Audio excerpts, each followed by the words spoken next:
Well, hello, everyone. We are here for the 36th Legislative District Candidate Forum. My name is Crystal Fincher. I'm a political consultant and the host of the Hacks and Wonks podcast, and I'm honored to welcome you to tonight's candidate forum. I'm so excited to hear from our guests, all running for State Representative Position 1 in the 36th Legislative District. Before we begin tonight, I would like to do a land acknowledgement. I would like to acknowledge that we are on the traditional lands of the first people of Seattle, the Coast Salish peoples, specifically the Duwamish people, past and present. I would like to honor with gratitude the land itself and the Duwamish tribe. So welcome to the Hacks and Wonks 2022 Primary Candidate Forum for Legislative District 36, Position 1.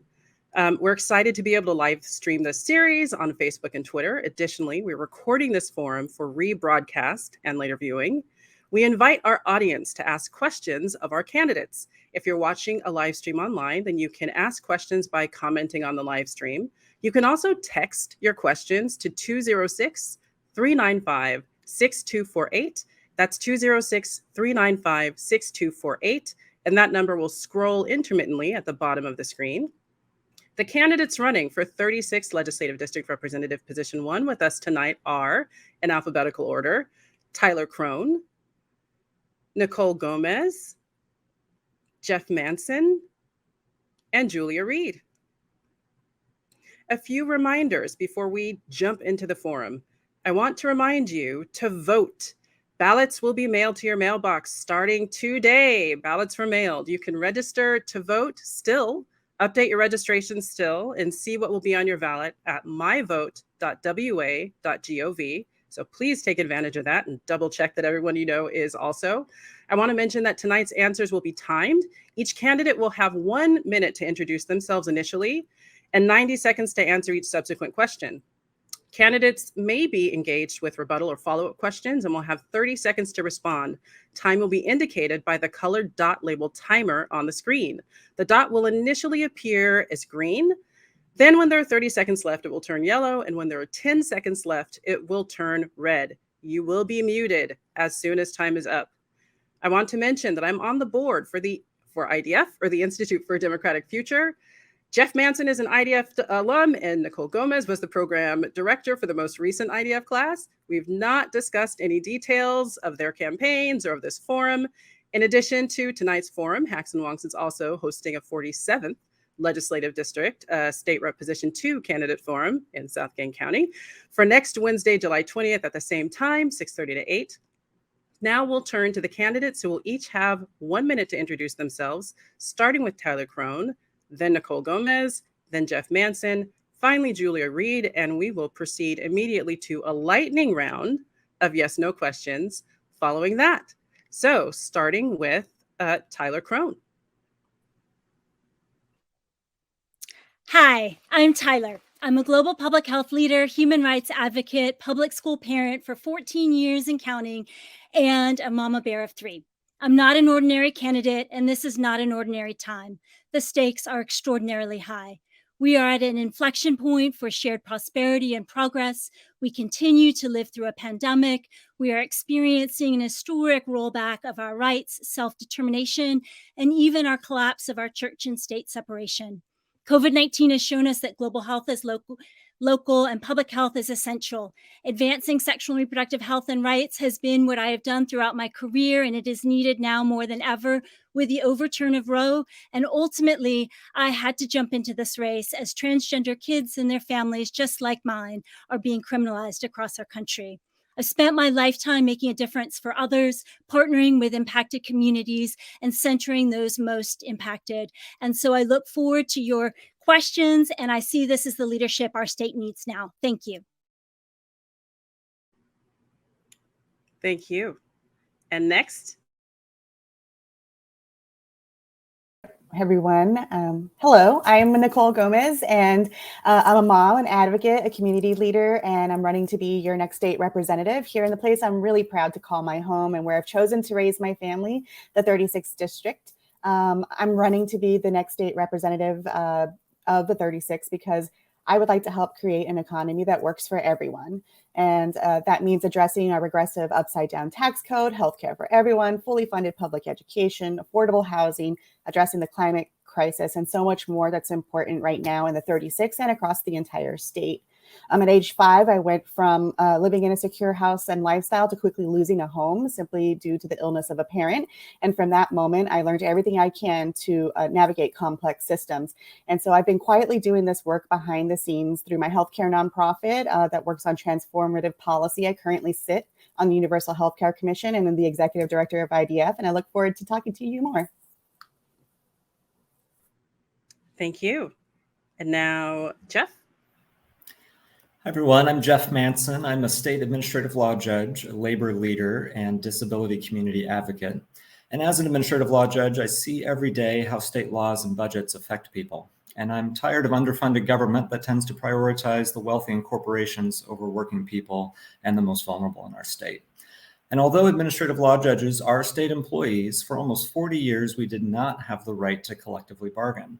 So a few years ago, I organized my colleagues to successfully lobby the legislature to extend collective bargaining rights to us. And then we formed our new union with 85% of my colleagues signing union authorization cards. I'm endorsed by the King County and 36th District Democrats, the Washington State Labor Council, the Environment and Climate Caucus of the Washington State Democrats, and Mary Lou Dickerson, who represented this district in the House for 18 years. And for those who are watching who are registered voters in the 36, would be honored to have your vote. Thank you. Julia? My name is Julia Reed, and I'm running for the State House to advocate for a Washington state where everyone can belong and everyone can have a place. I'm a workforce policy expert, an advocate for youth and racial justice, and a lifelong Seattleite. And I love my hometown. I love the 36th district. But I know that if my public school educator parents were moving to Seattle today, they couldn't afford to live here. As a millennial, my peers and I are living the housing crunch, the high cost of living, lack of childcare, and the threat of climate change. These aren't policy hypotheticals to us. It's about fighting for the future, for our future and the future of other young people. I know we can make different choices in Olympia that will build a vibrant, empowering, equitable economy where everyone can participate and everyone can thrive.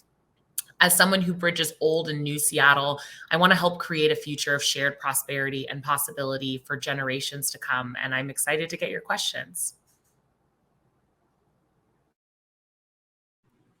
Thank you so much. So now we are actually going to start right off with the lightning round portion. Candidates, get your yes/no paddles ready to respond to questions. After the lightning round is complete with all of the questions, you'll each get 1 minute to provide any further explanation of any of your votes or waffles or anything that happens like that. So we've got a number of questions to dive into. They go pretty quickly, and we will attempt to announce the votes as they happen. So if anyone is listening along, you can hear that. So starting off, first question, do you support calling a special session this year to codify reproductive rights and access into law? That is a yes from everyone. And it looks like we have some background interference with green in that, for those of you who have that. So please make an extra effort to make sure that your green check is visible. But everybody appears to be a yes for that. Are there any instances where you would support sweeps of homeless encampments?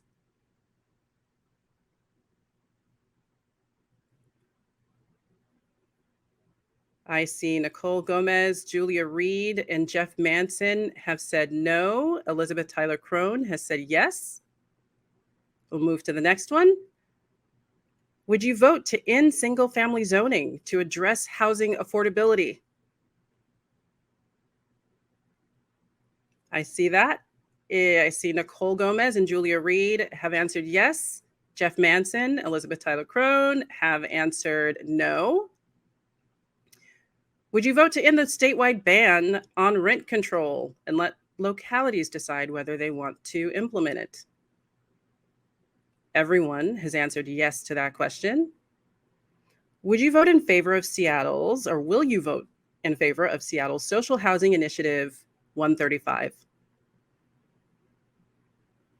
Everybody is a yes vote for social housing. Would you have voted for the legislature's police reform rollbacks in the last legislative session? Everybody is a no. Should the legislature pass restrictions on what can be collectively bargained by police unions?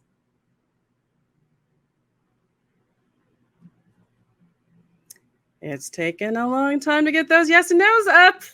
This is looks like everybody's waffling on this. So you can address this in your 1 minute afterwards. So we have a district-wide waffle on this. Should we continue to limit the circumstances under which law enforcement is authorized to perform vehicular pursuits? Everybody is a yes.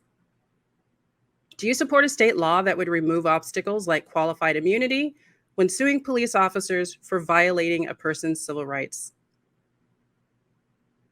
Everybody is a yes on that. Should we offer tax credits or rebates for the purchase of electric bikes? Another yes from everybody. Would you vote for any bill that increases highway expansion?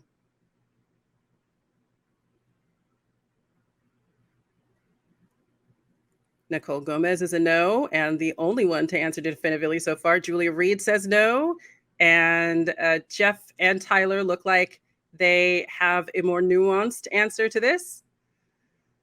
Will you vote to ensure that trans and non-binary students are allowed to play on the sports teams that fit with their gender identities? Everybody is a yes. For people wanting to change their name to match their gender, do you support removing the cost and need to see a judge for legal processing name changes and gender marker changes? Everybody is a yes. To provide relief from inflation, should we temporarily suspend the gas tax? I see everybody is a no. Would you vote to enact a universal basic income in Washington? Everybody is a yes. Do you support a wealth tax? Nicole, Julia, and Jeff are yes. Tyler was a little bit after the yes, but it's a yes. Should we increase taxes on large corporations? Everybody's a yes. Should we increase taxes on small businesses? Everybody's a no. Should we lower taxes on small businesses? Everybody is a yes. Do you support implementing ranked choice voting in Seattle? Everybody is a yes. Do you support moving elections from odd years to even years to significantly increase voter turnout? Uniform yes. In 2021, did you vote for Bruce Harrell?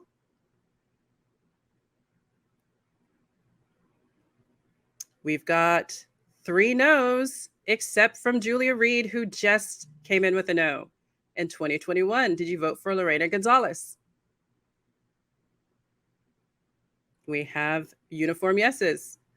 In 2021, did you vote for Nicole Thomas Kennedy for Seattle City Attorney? Got a yes from Nicole Gomez, a no from Jeff Manson, no from Tyler Crone, a yes from Julia Reed. In 2021, did you vote for Ann Davison for Seattle City Attorney?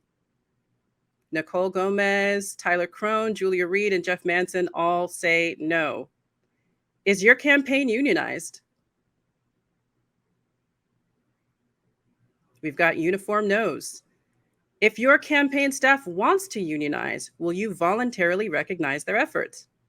Everybody says yes. Would you vote to provide universal health care to every Washington resident? Everybody says yes. There's more uniform agreement than I thought we were going to have. The legislature just passed a law that will cap insulin at $35 a month for out-of-pocket costs for Washington residents. Would you vote to expand price caps to other commonly used drugs? Uniform yeses. Will you vote for a budget that increases funding for charter schools? Everybody is a no. Right now, money raised by PTAs and parent organizations can be donated to their individual school. Should we require that this money instead be distributed equally across all similar schools in the district? Nicole, Jeff. Okay, so Julia and Jeff are yeses. Nicole Gomez and Tyler Crone say no. That concludes our lightning round today. So thank you. Just kind of kicks off, sets a baseline for where folks are and what they have. So moving into these questions, and we will begin the questions starting with Nicole Gomez. This first question is, we've seen significant increased investment in programs meant to reduce homelessness. Yet people are saying they're not seeing the problem get much better despite a significant increase in funding. Do you agree that our homeless crisis is not improving? And if so, what needs to happen to get results? Starting with Nicole. Great. I think that so the homelessness and the spending. Oh, wait, do we get to respond to our answers before we move on? I totally forgot that. Thank you for that reminder, Jeff Manson. Yeah, you guys get to explain your waffles, and there were a number of them. I just jumped into the other section. So pause on that, Nicole. Thank you so much for your flexibility in that. And we will start the explanations, starting with Nicole on that one. Anything you want to clarify about your answers, waffles, your unique no's? Sure. So I think the only one that was a unique no was the requiring PTAs or PTSAs to distribute equally to others or to other schools as a requirement. I believe that individual PTAs should be allowed to make that decision. And the only reason is that, back when my kid was at Salmon Bay K through 8, that did come up as a topic. And so we were really interested in exploring it further, and we're able to vote on it together as a team. Parents have kids in their schools, and so sometimes they would like to donate the money to their school specifically, and other times not. So I think it's more a democratic process to allow them to that opportunity to vote. We ended up with a vote to share. Thank you. And now we move to Jeff. Yeah, so a couple answers I'd like to discuss. One was collective bargaining rights for police officers. There have been a couple things that have been addressed. One is making the collective bargaining sessions open to the public, which I am opposed to because I think that would undermine public sector unions beyond just police officers. And I don't think the benefit we would get would be worth that risk. It's been a right-wing anti-union idea for years, and I think we'd just be handing them something if we did that. In terms of the other thing that's been discussed is the discipline process. I do think that law enforcement are in a unique position of power that other public employees like myself are not in. And so if we're careful about how it's written, there could be some aspects of the discipline process that we could look at. The other is highway expansion should be our lowest priority, but wouldn't absolutely vote no. Thank you. And Tyler? Yes. So the collective bargaining, I do not know enough to make a sweeping statement on that. Regarding eliminating single family zoning, I think we all agree that there needs to be more density. We have affordability and housing as a middle class crisis, but I am not in favor of eliminating single family zoning altogether. It needs a more thoughtful approach. The sweeps piece, I couldn't make an absolute statement to say I would never agree to that, because there have been instances where there are encampments in schools and other places where children and families need to go, and we need our civic space. Regarding the PTAs in the schools, we need to fully fund education so that our PTAs do not provide our specialists, our librarians, our counselors, our nurses, our arts. So I will fully support fully funding education. I understand that parents are desperate for options around. It looks like that is your time. And we'll go to Julia.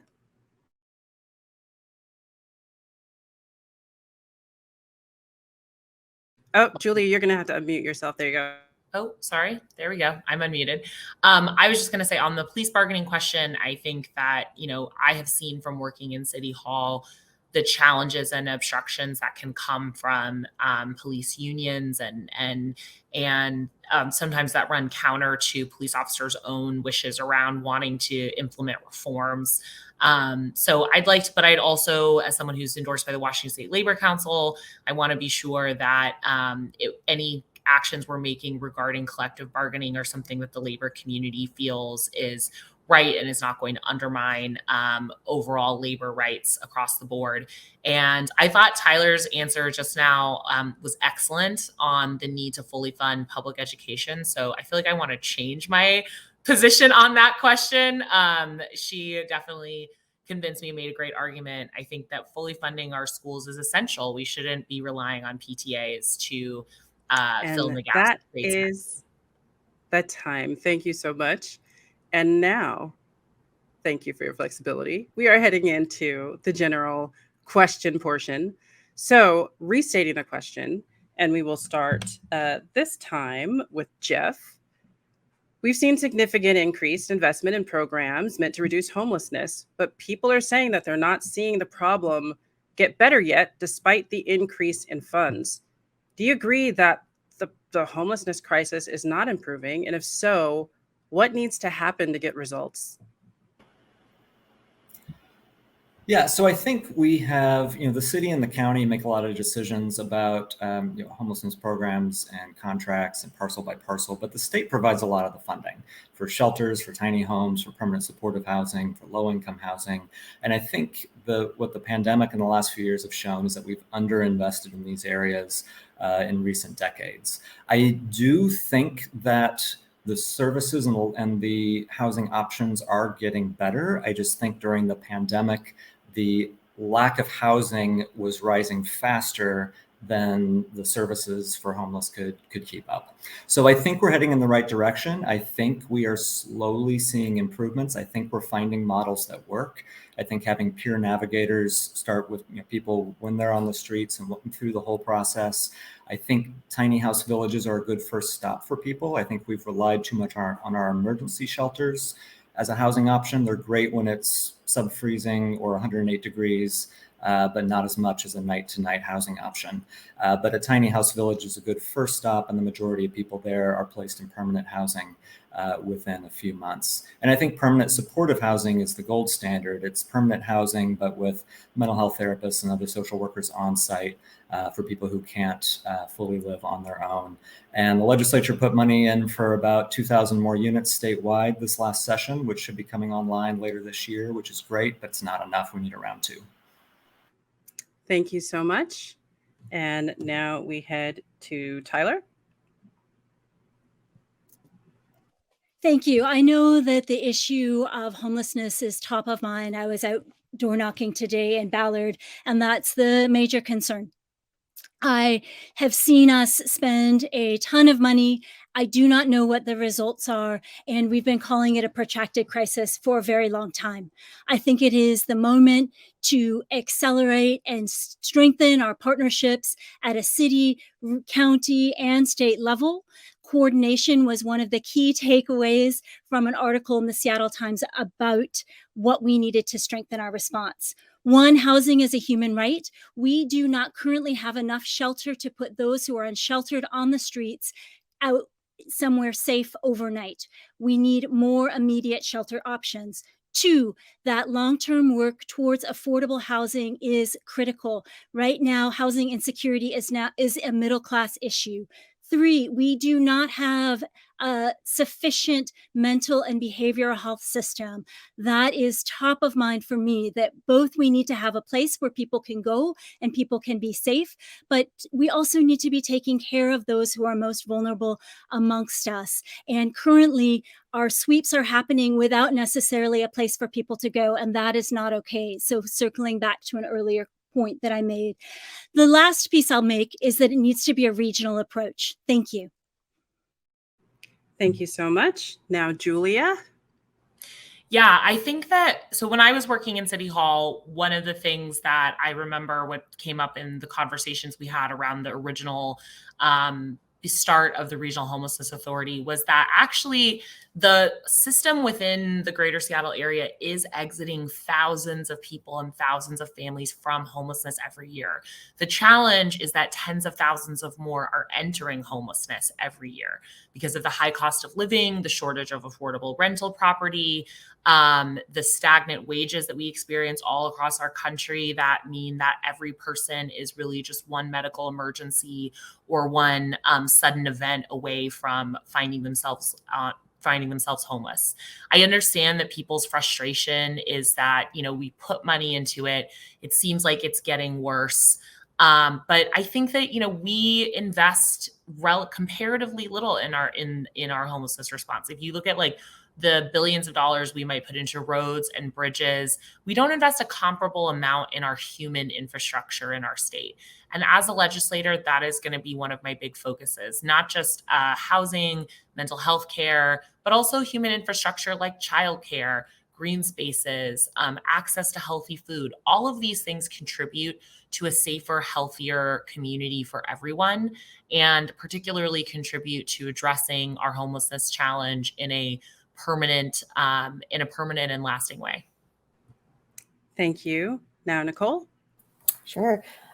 So I think of homelessness as a phenomenon that also should be contextualized with systemic issues, right? Like racism or ableism, education access. There's a lot of different things that go and contribute to homelessness. So while it might seem like our numbers have been increasing, we've also been in the middle of a pandemic, and that compared. In addition to the high cost of housing overall, has been, exacerbated the problem. We our unhoused individuals are carrying an immense amount of pain and trauma, and we need to be looking at the programs that are also supporting. We've been underfunding a lot of them for decades, and so it's really time for us to think about what our true north is again, and make universal housing a goal, making sure that we are housing everyone and make it a priority. And I think that we're on the right track. We just need to get there in the long run.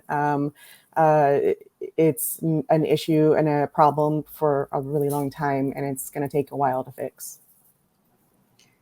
Thank you.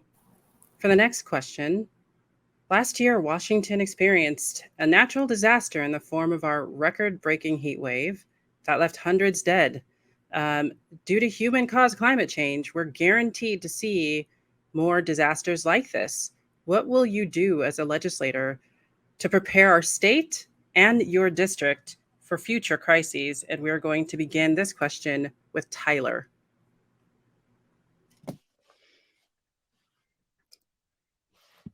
Thank you. So, to prepare our state for future crises, this is an urgent and top of mind response, an issue for me. Accelerated climate action and the climate impacts must be embedded into all of the decision making we make. One of the things that was top of mind related, Crystal, to the heat dome question as I entered this race was how smoke season has come up as an issue in the very short time that my youngest child has been alive. I see a way forward as one, bringing my public health expertise and prioritizing that as what are the health impacts of these climate emergencies and how are we centering frontline communities. Two, the UN report on the climate crisis has suggested a very important strategy, and that is something that we have in abundance, is centering Indigenous knowledge and Indigenous leadership. That is another key priority and approach of mine. Three, it is again about planning and coordination. Do we have the systems in place to keep people safe and healthy? Four, there is a piece of, do we have the funds available to help people recover from these climate emergencies and navigate them? And 5, I would say it is about leaning into the bold innovation and leadership across our state, so that we are all working together. As a young student said to me, it's Earth Day and I don't know what to do to make a difference. Thank you. Thank you. And next we're headed to Julia. Thanks. When I was working in City Hall, a group of Parks Department staffers came to me early in the spring and said, we really want to work on getting ready for wildfire season early. Can you help us? And as a mayor's policy person, I was able to help elevate that issue. We created the first ever Smoke Ready Communities Day, which was a 4-county-wide event across King, Pierce, Kitsap, and Snohomish County that tried to create awareness and information about preparing for wildfire smoke, especially for low-income communities, because these climate emergencies, they touch all of us, but they hit our low-income communities, our communities of color, our working people who have to go out to work the hardest and first. It's one of the reasons I'm proud to be endorsed by Puget Sound Sage, and one of the reasons why I've been talking about wildfire smoke resiliency from the start of my campaign. I really want to see the state use some of our cap and invest funding to create a grant program for small cities to increase their climate resiliency and to help create a strategy for those cities as well. Because large cities like Seattle have the staff and the expertise to create their own filtration systems, as we did when I was in the mayor's office. But smaller cities and towns don't have that support, and their folks are suffering right now. And they need the state to step in and help them understand what to do and help them afford to make the retrofits to keep their communities safe. Thank you. Nicole?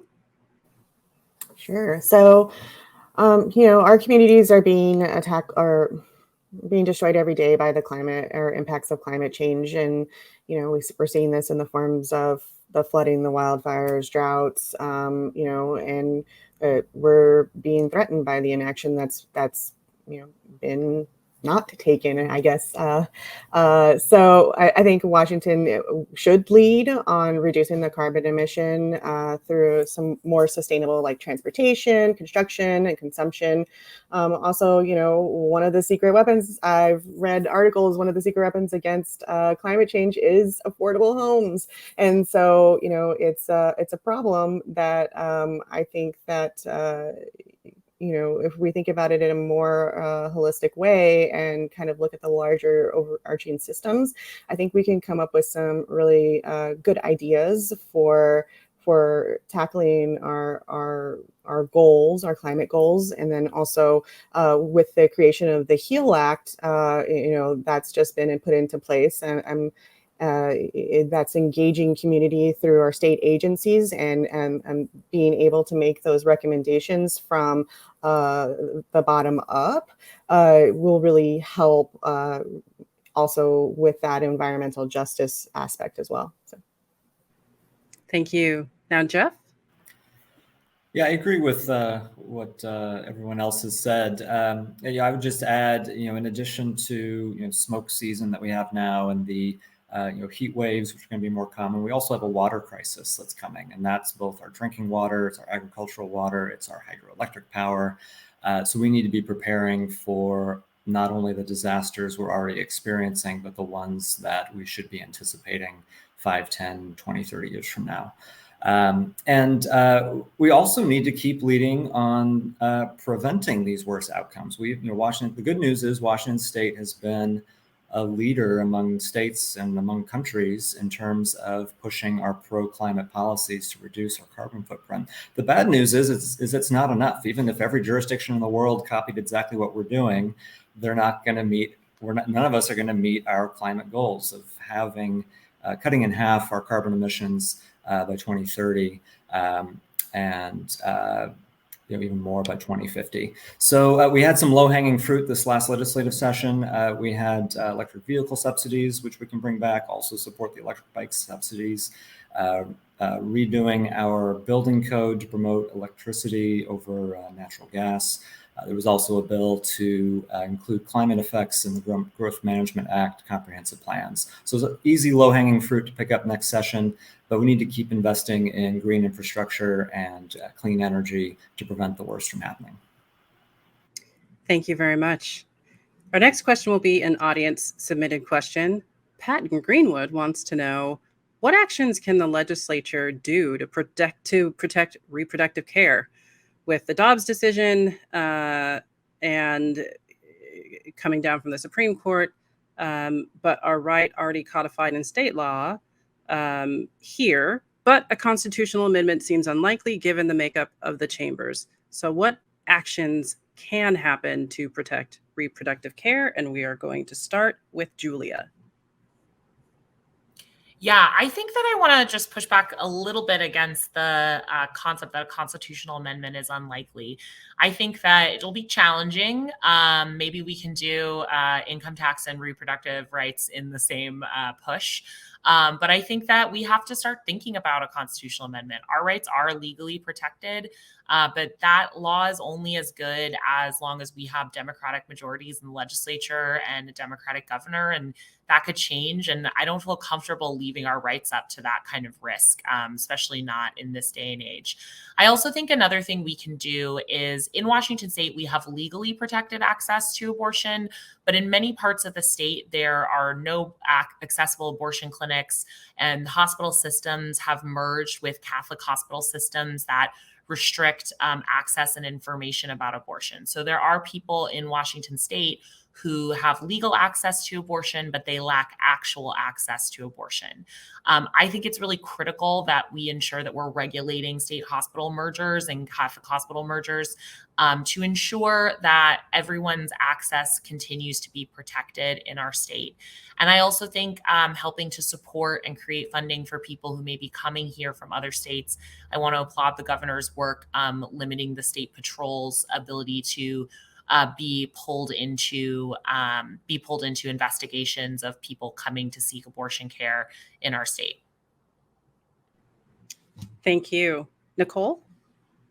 Yeah, so since the start of the campaign, I've been talking about the Keep Our Care Act, which is something that I worked on last session, and I'm looking forward to continuing the work on it in the upcoming session. And that's similar. It's the bill that would ensure those health equity merger or health entity mergers, acquisitions, and contracting affiliations to improve rather than harm access to that affordable quality care within the community. And it would, like Julia mentioned, put that prohibition on those consolidations and diminish that access to affordable quality care, including our reproductive rights. That is one very small thing that we can do right now. As executive director of Institute for a Democratic Future, one of the things that I heard a lot about when visiting the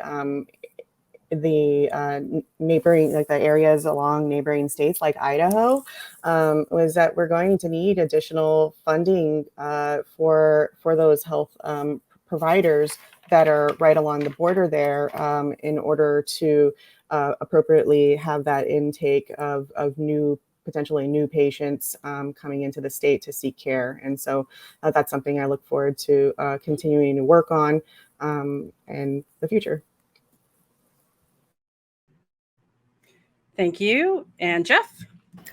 Yeah, again, I agree with what both Julia and Nicole have said. I do agree that we need to push for a constitutional amendment. I mean, at the federal level, I think a lot of people thought that Roe was settled law, Roe v. Wade was settled law, and we had a constitutional right to abortion access. And, it took the right wing, 50 years, but unfortunately they were successful. And I don't think we can take anything for granted here. I feel rather confident that our current legislature is in the right spot, our current Supreme Court's in the right spot, but you never know what's going to happen 5, 10, 20, 50 years from now. So we should push for a constitutional amendment for an explicit right to abortion access. In terms of what we can do, this last legislative session, the legislature did pass a bill to expand the types of providers who can perform services, anticipating that Roe may fall, which is great, that it helps expand access. But I really think funding is going to be a major issue. We need to make sure that we're fully funding our clinics and other providers, because people are already, even before Roe, people from Texas were already coming here for services as they were being further restricted across the country. And we should be a safe haven for people. We should be a place that people can come, and feel safe, no questions asked, and have access to services. And if that means also funding, for their stay or transportation, I'm open to that as well. And I also agree that we need to. Oh, thank you. And now Tyler. I've served on the board of Cedar Rivers, which is an independent feminist abortion provider in our state and one of the best in the country. I've also been on the front lines of advancing safe legal abortion around the world. This is an urgent moment. It is an all hands on deck moment. It is one of the key reasons why I'm running. One, we have to codify Roe. We have to do it. Two, we have to invest in the infrastructure of care, the services, the providers, the clinics. We have a desperate shortage on Eastern Washington. And in the 36th legislative district, you cannot get abortion care at a hospital because of the mergers. Just so you know, it is here at home that you cannot get the care you need. I also am deeply invested in increasing and expanding the funding that has already been initiated by Dow Constantine, by the governor, by our mayor, to overcome barriers and to ensure access to care for everyone who is seeking abortion care in our state. We also have to think about upstream. Let's ensure that we're scaling up our access to reversible, long-acting contraception, such as IUDs. That will take the burden off of our limited clinic and service facilities. We need to invest in training. All of these rollback of Roe means that all those states where abortion is not legal, you cannot train to provide that care. And I guess I would like to say one last point. This is just the beginning. I hope you look to commentaries by my law school classmate, Melissa Murray. Appreciate that. And for the next question, the pandemic exposed our healthcare system's limited capacity, which has grown even worse, continues to grow worse and more limited, and our state's unequal access to health services. What action do you propose to increase our state's capacity to respond to a health crisis, including behavioral health crises? And what will you do to make sure that our response supports our most vulnerable communities? And we are going to start this with Nicole. Oh, Crystal, can you please repeat the question one more time? Sure. Thank you. The pandemic exposed our healthcare system's limited capacity and our state's unequal access to health services. What action do you propose to increase our state's capacity to respond to a health crisis, including behavioral health crises? And what will you do to make sure that our response supports our most vulnerable communities? Okay, thank you. One of the I work on healthcare policy quite a bit at the state level. That's what I do.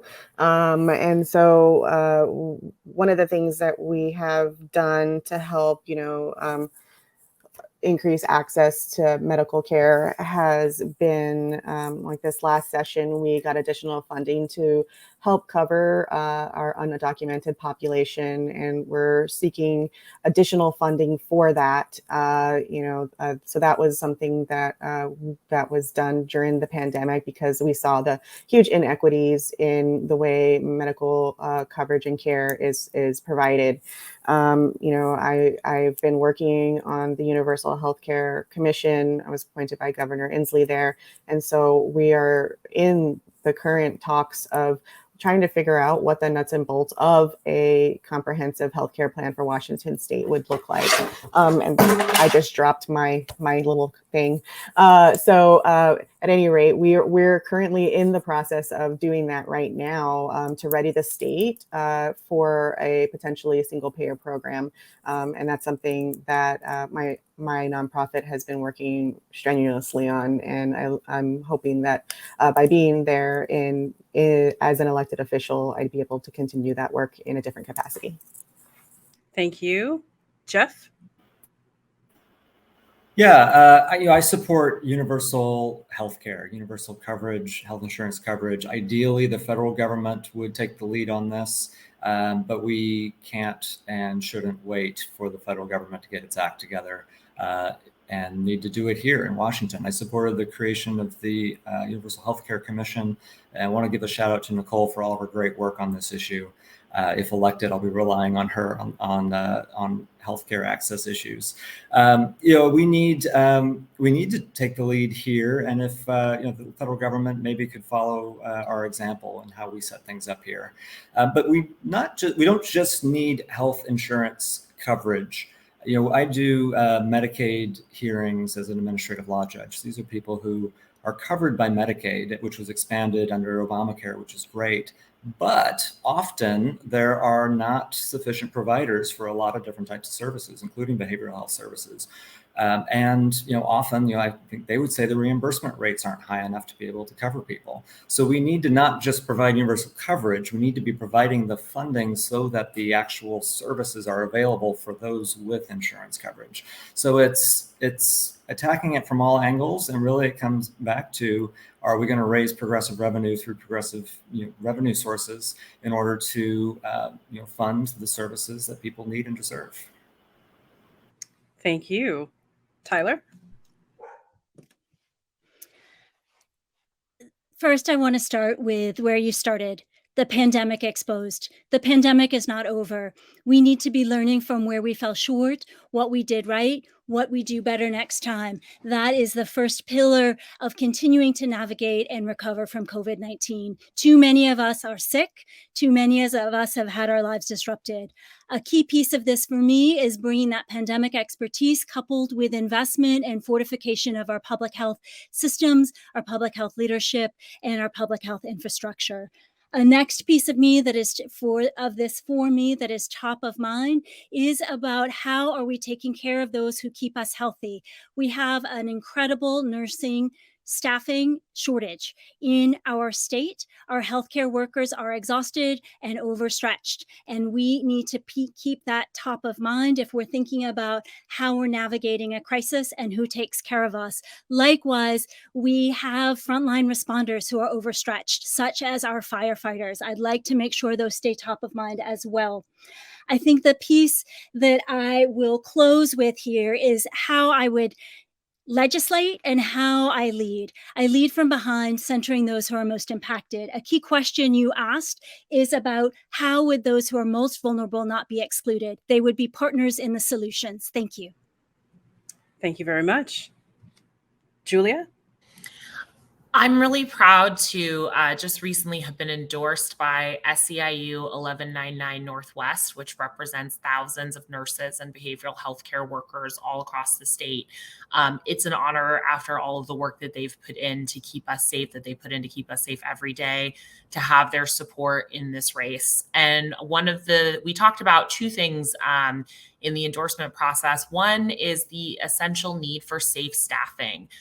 Too many of our hospitals and healthcare settings are being run at staff to patient ratios that are unsafe, that put the medical staff at risk, that put patients at risk, that put care at risk, that put our whole system at risk when there are stresses like pandemics. The other thing we talked about is the really important need to grow our healthcare workforce pipeline. I'm one of the only candidates in this race who has worked on and built workforce development programs. And that includes having done work with the Somali Health Board to try to advocate for greater access for immigrant and refugee doctors. We have a lot of excellent trained medical personnel in our state who, because of government regulations, aren't able to do the work that they're trained to do. And I want to work with SEIU 1199 Northwest Multi-Employer Training Fund to help grow our next generation of healthcare workers, especially women and people of color. Because to ensure they aren't excluded, you have to have providers available who come from your community, who look like you. Thank you very much. According to a recent Crosscut Elway poll, Seattle voters were asked what they think are major factors in the crime rates. The top three answers were at 85%, lack of mental health and addiction services, at 67%, homelessness, and at 63%, economic conditions. And when asked specifically if they could direct where their tax dollars were spent, the top three responses were at 92%, addiction and mental health services, 81% said training police officers to de-escalate situations, and 80% said programs to address the root causes of crime.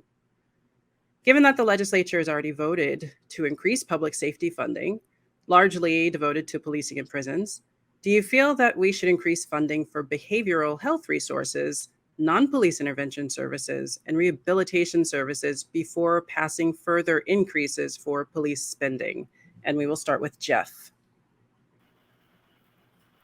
Yes, I do. I think in terms of where we have underinvested in recent years, mental health and behavioral health services and interventions is where we are the farthest behind, where we need to invest the most. The legislature did increase some funding this past year, but I think it's just a start. It's just a drop in the bucket.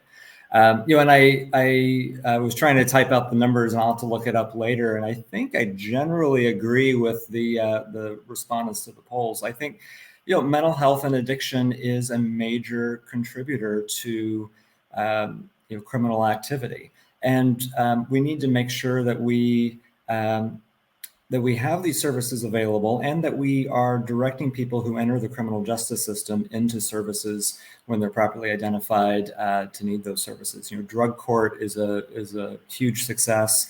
Other alternatives to incarceration for those with addiction issues and other mental health issues have been a real success story. But there are stories of drug court telling prosecutors not to don't send as many referrals. We don't have enough providers to provide services for as many people who are wanting to come over to drug court. So we need to make sure that we're providing that funding so that the services are available. I do think that is one of the main causes of criminal activity and the cheapest way to reduce it. Thank you. Tyler? Investing in the criminal legal system does not work. It does not help us solve the problems of today. I'd like to put forward and agree with many in Seattle who do feel concern, grave concern about our public safety situation at present, and push you back, Crystal, a little bit and say it has to be nuanced. We are currently facing a public health and public safety crisis. And so I am not going to pit two things against each other of saying, absolutely, we need to be investing in mental health. We need to be investing in behavioral health. And that is those are some of my key priorities, bringing forward a public health and a harm reduction approach to both. But you said, would you say you would do this rather than? I'm not sure we're at a moment where we can say rather than. As much as I'd love to put forward public safety as public health, I recognize we have Starbucks closing down. I recognize that my child who worked at Majestic Bay had to shoo out a person using drugs from the entrance who lurched at them, and they had to call out a manager, right? And my daughter last night had someone break a bottle on her car. So just to say we are facing a moment that is complex and nuanced and is going to take a lot of integrity, thought, and care to center human dignity and put the services that we need to prevent these types of scenarios. So thank you so much. Thank you very much. And just clarifying the question, it's would you fund those things before passing other ones, not necessarily instead of. With that, we will go to Julia. I think public safety is the issue we hear about on the doors, all of us, the most every day. I think everyone deserves to be safe, but I think we can see that doubling down on our current system, which is broken, is leading to the results we're having in our streets. As someone who's worked in government my whole career, I really try to be led by data and making decision-making. And I think the data shows us that we have solutions that work here in our city. I'm proud to be endorsed by Dominique Davis, the CEO and founder of Community Passageways, which is one of the leading examples of community-based, evidence-backed, non-incarceral, non-police related solutions to public safety that create lasting safety in our city. I've also been a longtime board member for the YMCA Social Impact Center, which sponsors the Alive and Free program, which similarly is a community-based program, community-based response to crime that has shown real measurable results. I want to see us investing in the solutions that work. I want to see us investing in things like Community Passageways, Alive and Free, alive and free, greater access to advocates for victims of violence, of sexual assault, and addressing the scarcity and poverty that drives a lot of low-level crime, including the lack of mental and behavioral health care. Thank you. Nicole? Yeah, so on the topic of behavioral health, I actually, well, to answer the question, yes. But on the topic of behavioral health specifically, the legislature just, recently put in a really large package of behavioral health care funding because it is a top issue, top of mind, not just here in the Seattle area, but across the entire state and nation, quite frankly. And there still needs to be additional investments.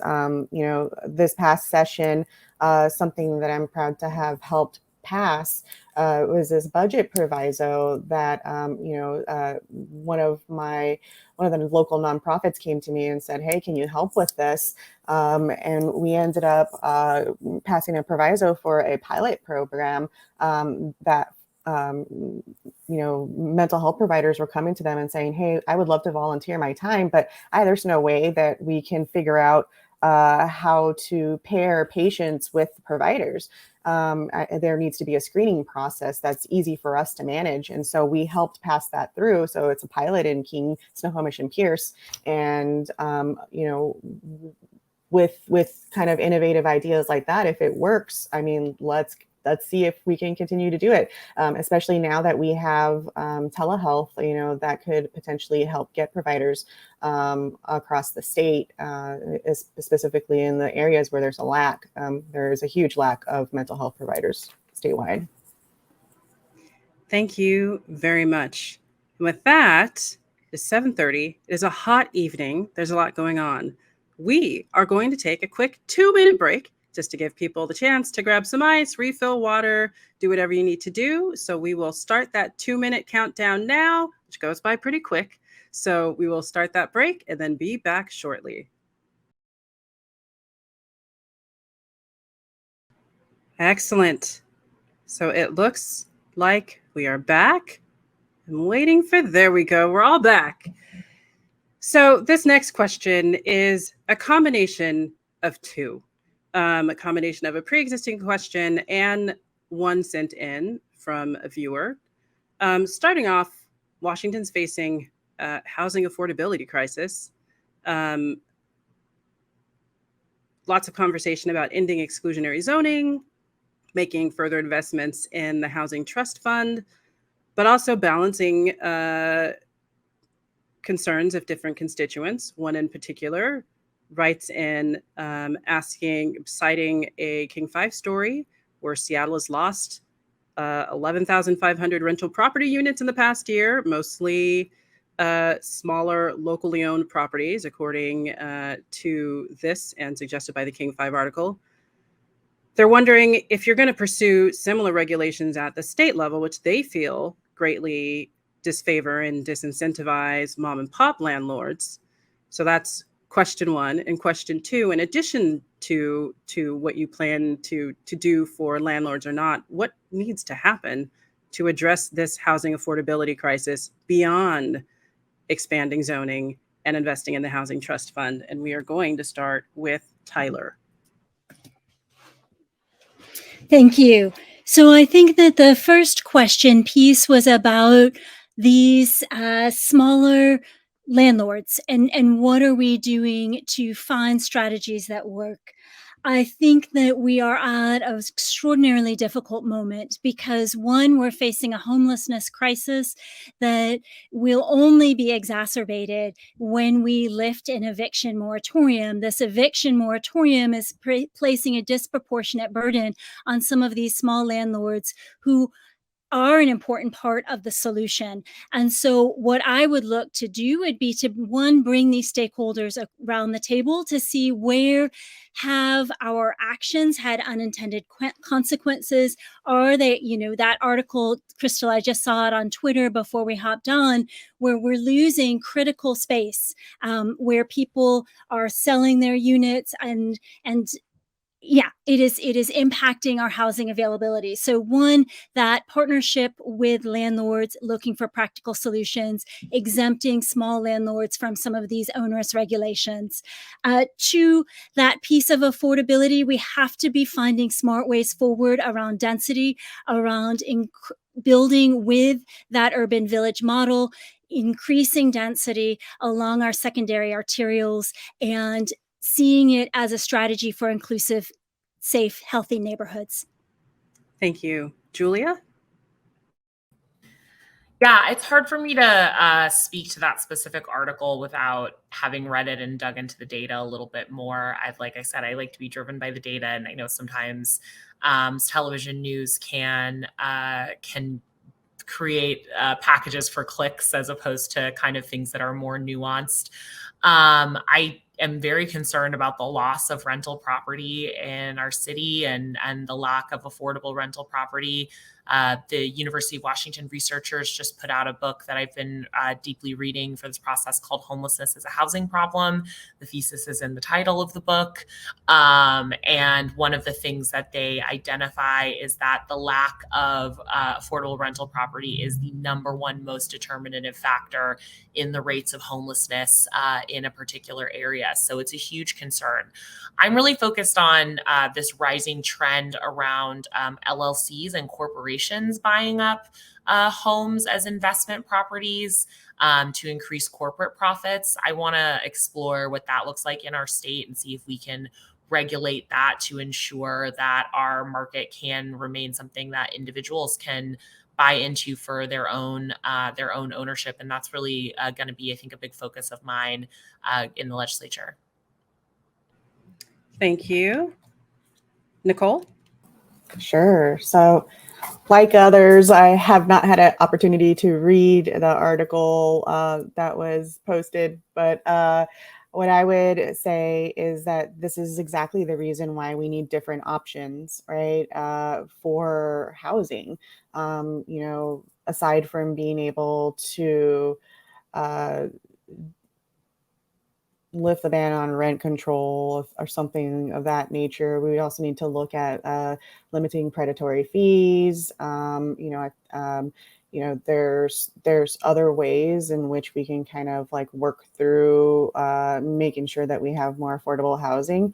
I was thinking about an article that I read. I think it was regarding Amsterdam, and there's like a 40-40-20 rule that they use there. And so essentially what that is you have like 40% of a regulated rent, and then you have another 40% of medium term rental, and then like 20% would be like an expensive rent like option. And so, looking at other countries who are tackling this problem and are doing it in a successful manner could be helpful in helping guide the work that we do. We're in there's time. Thank you. Thank you. And Jeff?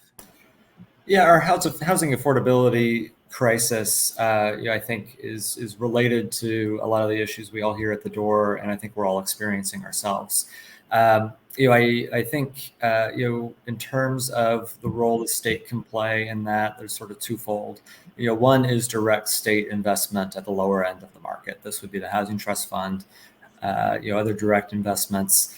The other is we need more density. We're tens of thousands of housing units behind where we need to be. People are moving here faster than we're building new units, and that's causing the price. One of the main reasons that prices are rising.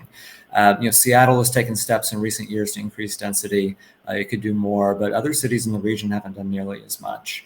I think another thing is people who are wanting to build more housing units are having a lot of trouble with just basic things like permitting. I hear, of course, at the doors about Seattle's process, and we need to make sure that our municipalities have the resources, are able to raise the resources they need to process permit applications expeditiously. In terms of small landlords, I also haven't read the article. I would say my overall approach is that we need to respect tenants' rights, but also need to make sure that we aren't disincentivizing providing rental units so much that we don't have any housing for everybody. So I do think it's a balance and it's complicated, but those are the two things I would be looking at in any of this legislation. Thank you very much. Now we go to a audience submitted question. What would make Washington's tax code more fair for the poor and working families? And how much funding would you look to raise for needed services in Washington? And we're going to start with Julia. It's a great question. One of the things that makes our tax code so regressive is that poor and working families who purchase more of their goods and consumables are paying a lot of money in sales tax, tons of money in sales tax. Also, we talked about the gas tax earlier in the lightning round. People who have older cars, less fuel efficient cars, are paying more in gas tax than people who are buying Teslas in general aren't paying gas tax. So it's just another example of how working families are carrying the load for our parks, our roads, our schools, our infrastructure, and wealthy folks are getting a free pass. I think what we need to do in our state is I'd like to see us create a statewide income tax. While we are working towards that, dealing with constitutional issues, I really support the wealth tax that Noelle Frame, who held the seat before, has proposed, which she proposed a 1% tax on wealth over $1 billion. I think you could even bring that threshold down a little bit. I also would like to see us increase the estate tax on large estates and use that as an opportunity to lower the estate tax on smaller estates so that families of color can afford to create generational wealth, and that all working families can try to bring some generational wealth to the next generation. Thank you. Nicole? This is the $1 billion question. So I've been working with the Balance Our Tax Code Coalition over the past few years. And so, we've been working in detail on this very issue. There's a lot of different ideas that are floating out there. We did pass the capital gains tax. So that was one effort. I do think we need to tax excessive wealth. That is something that we've been working on and will continue to work on it. That 1% tax on the value of stocks, bonds, and the other financial intangible assets over $1 billion, which again, I do also think it should be lowered. And I believe that they're working on a number that might be a little a different number perhaps, or a different way of looking at it. But that only affects like 100 people in Washington state. So, I mean, it's time that the wealthy do pay their fair share. There's also other ideas like a guaranteed basic income program. I've seen out there baby bonds has also been floated, where you're giving funds to, I think the bill was like $3,200 to give funds to kids who are in the state's Medicare Apple Health program.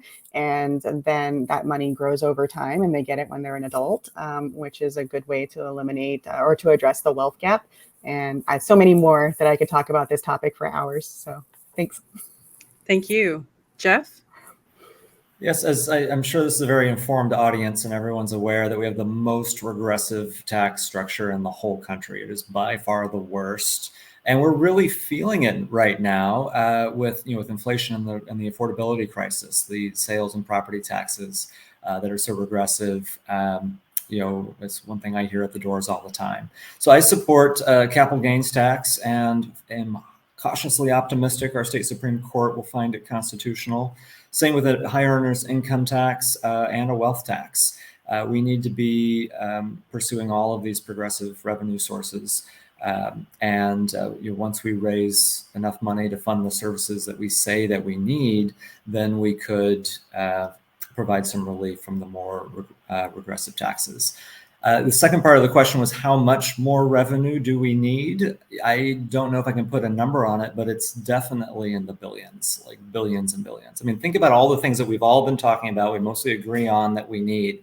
We've been talking about healthcare. We've been talking about behavioral health and mental health. We haven't talked about childcare, but that's really expensive and requires direct state subsidies.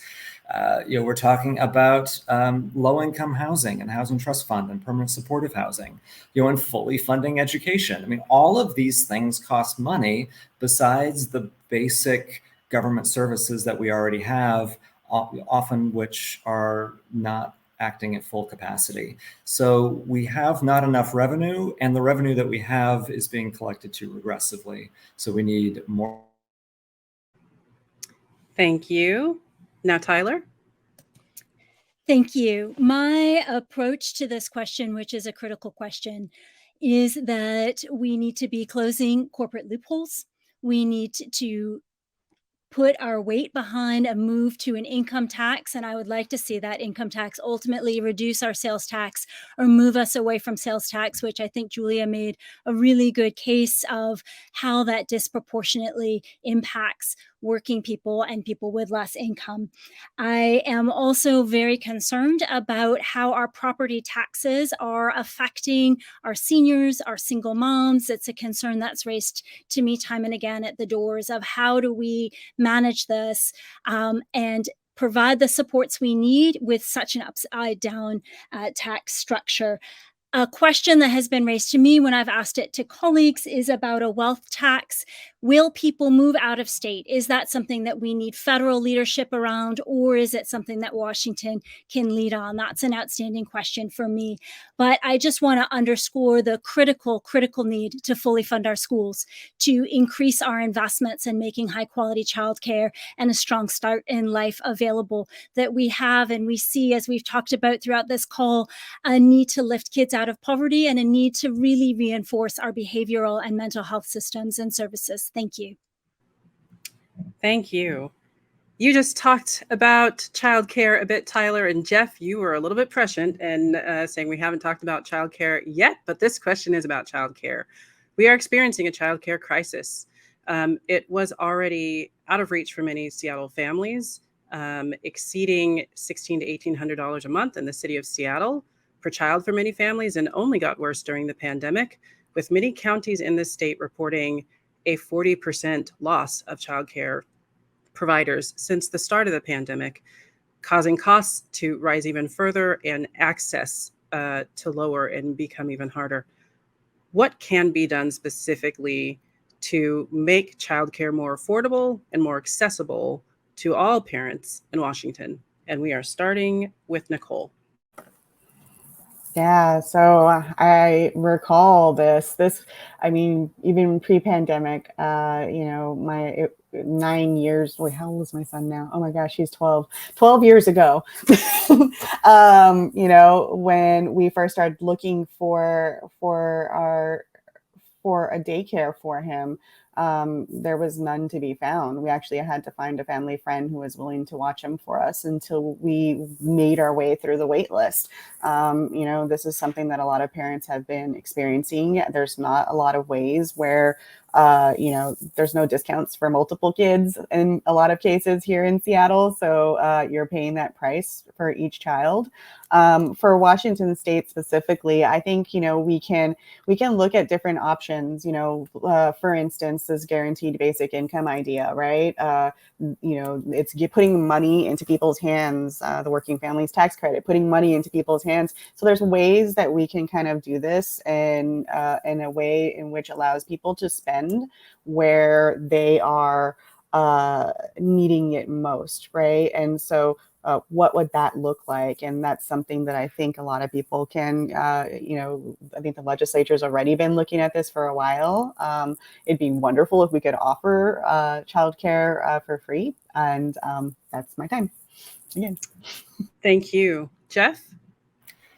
Yeah, it's really reached a crisis point. I mean, it's been a crisis that's been growing for years, but I think since the pandemic is really just out of control. I do, one of the hearings we do as an administrative law judge is unemployment benefits hearings.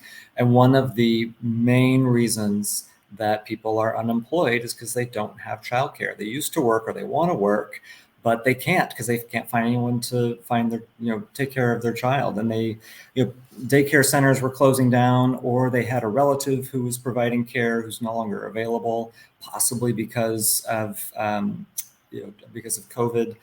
It's just become a real problem. And many people who are providing childcare are often leaving that industry because they can't afford to continue because they're not getting paid enough. So when you're in a position where consumers can't afford to pay the going rate and the providers can't afford to stay in the business, that is a textbook example of where the government has to step in with subsidies. And we need to treat childcare more like we treat public education, as a basic service that the state provides. That way, not only are the kids being taken care of and having their early learning needs provided, but the parents have the ability to be part of the workforce. And everybody's having trouble hiring now. It's a win-win-win-win-win, and we need to invest in it this coming session. Thank you very much. Tyler? So Dad told me that childcare was his one and only issue that he was going to vote on in this election.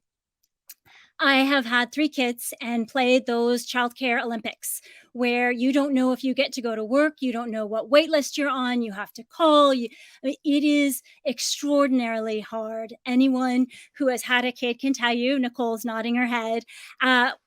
Childcare currently, just to underscore and make sure that everybody who's watching knows, costs more than it does to pay in-state tuition to the University of Washington. A voter in our district talked about how her childcare bill is more than her law school tuition, and $1,800 is a lowball figure for those who are going to private childcare providers, such as those that service Amazon or Gates, where it's considerably higher. The things we can do. 1, we must treat childcare as the social good and the economic imperative that it is. We have to be investing in accessibility and affordability across the state. We have to be investing in thriving wages for our childcare providers. The people who take care of our kids should be well paid with great benefits, and that cannot be subsidized by those workers, and that cannot be subsidized by those parents. We also have to be looking at the regulatory framework so that it is easier to provide care, and it's not just childcare, it's elder care too. Thank you. Thank you. And Julia? Yeah, I'm really proud to be endorsed by SEIU 925, a union that represents thousands of childcare and early learning providers across the state. This is such an essential issue. I'm not a parent, and one of the reasons that I've chosen to put off having a child has been the immense cost of childcare. And I remember being in Washington, D.C., just really talking to all of my working friends about how, we couldn't afford to have a child unless we lived near family who could help us take care of it. And I think that's true for a lot of millennial families, a lot of millennial women. And I think that we absolutely need to be investing in making childcare a reasonable profession. It is a factor of systemic discrimination, and the fact that women's labor is systemically and historically undervalued in our society, that we think it's okay for childcare workers to make poverty wages. That's what drives in-home childcare providers out of the system. That's what makes it impossible to restart childcare businesses, especially in such a tight labor market. We absolutely need to be thinking about how we make this into an effective economy that works for people who need care and works for people who are providing care. Thank you very much. We will head to the last question of the evening, which is from one of you. We asked candidates to submit questions to ask the other ones. And the question we selected, which you can all answer, and we will begin with Jeff, is which of your endorsements are you most proud of, and what do you think it says about you as a candidate and how you lead?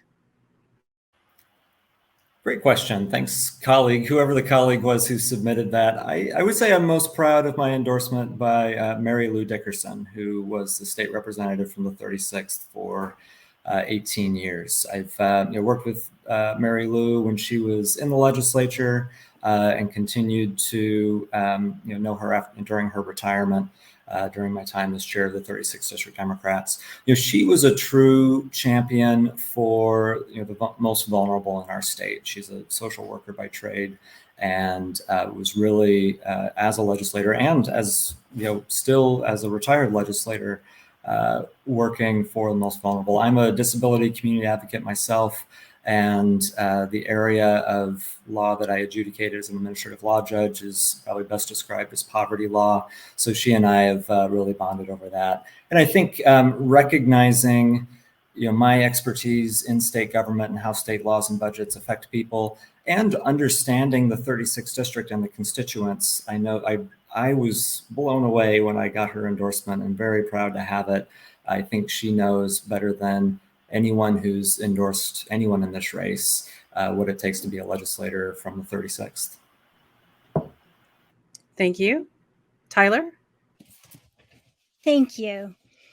The running in this race is an honor and privilege. I've gotten to call the 36th home for nearly 2 decades, and the endorsements that I am most proud of and the feedback and enthusiasm is that my neighbors, those I meet, are all in.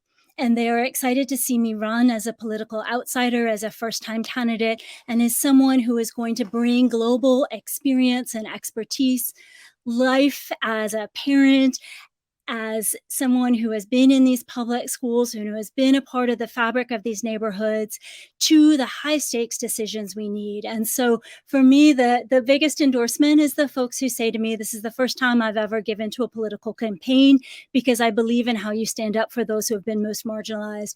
For people who say, I've never put a yard sign in my yard before, and it matters to me that you are running with a community perspective, with a desire to serve others, to center people over politics, and to be a part of solutions, not just kicking the can down the road. So I am delighted to be partnering, to be inviting people in, to be hearing that nuance and rigor and accountability and leadership from behind is what people want right now. And I thank you for the chance, Crystal, to share that perspective and to say how honored I am to have my community's support.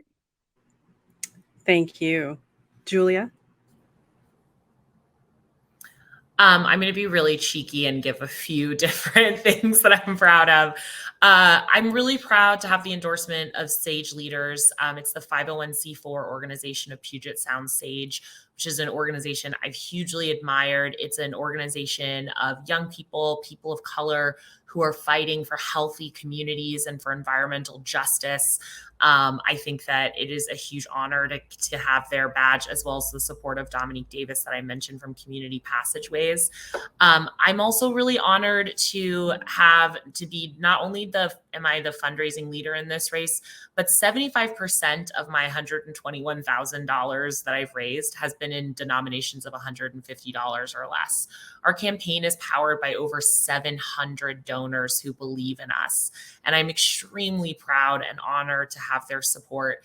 And finally, it's not an endorsement, but I'm proud to be recognized as a Gun Sense candidate by Moms Demand Action, and to have a 5 out of 5 rating of approval from the Alliance for Gun Responsibility. I think that is a hugely important issue in our state, and I'm proud to have the highest approval rating of anyone in the race, and to have been the first candidate to receive the Alliance for Gun Responsibility seal of approval.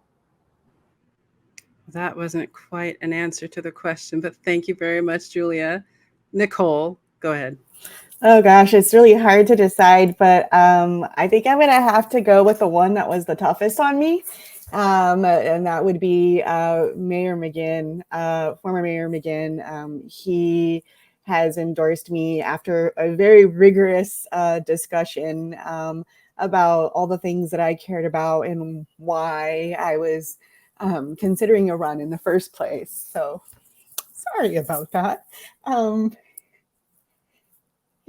I really respect him, and I'm really appreciative that,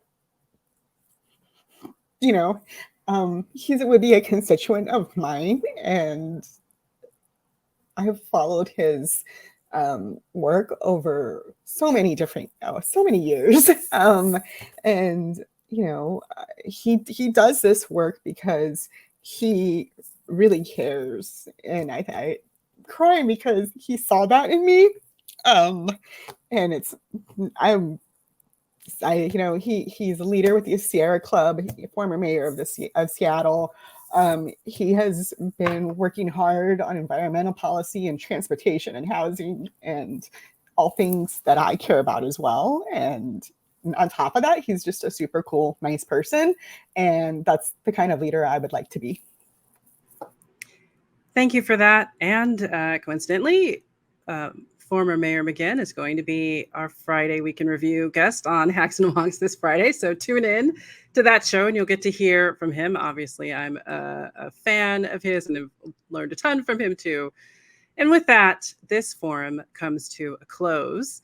I want to thank all of our candidates for participating and for stepping up to lead, for being so thoughtful about your service. Sincerely appreciate that. And for making this an engaging and informative event. To those watching online, thanks so much for tuning in and for sending in your questions. If you missed any of the discussion tonight, you can catch up on the Hacks and Wonks Facebook page or on Twitter, where we're at FinchFry. We will also have this released on the podcast and in further content that people can digest in smaller bites and as a whole. Special thanks to the coordinators this evening, Shannon Chang and Bryce Canatelli, who are part of the Fincher Consulting and Hacks and Wonks team and make me look fabulous. None of this is possible without them, not just this forum, but also the Hacks and Wonks show and just a lot of the work that I do. So thank you so much for that. And to our fabulous volunteer, Ilona, who is with us once again this year and keeps everything running smoothly, kept the timer running smoothly, and got me back in line with that. So appreciate it. And they've all worked incredibly hard to put this event on this evening. Most importantly, I want to remind once again everybody to vote. It is really important. Our rights depend on it, especially now that we are losing our rights at the federal level. We have to act at the state level. We have to proactively take action. We can't just rest and do nothing at the state level to make sure that our rights are protected in this state. So ballots are going to start arriving in your mailboxes in the next few days and are due on August 2nd. But vote soon as you can. You can register to vote still and update your registration still and see what's on your ballot at MyVote.wa.gov. That's MyVote.wa.gov. Be sure to tune into Hacks and Wonks on your favorite podcast app for our midweek shows, including interviews with all of the candidates you've heard from tonight and our Friday Week in Review shows, including this Friday with Mayor McGinn, or at officialhacksandwonks.com. I've been your host, Crystal Fincher. See you next time.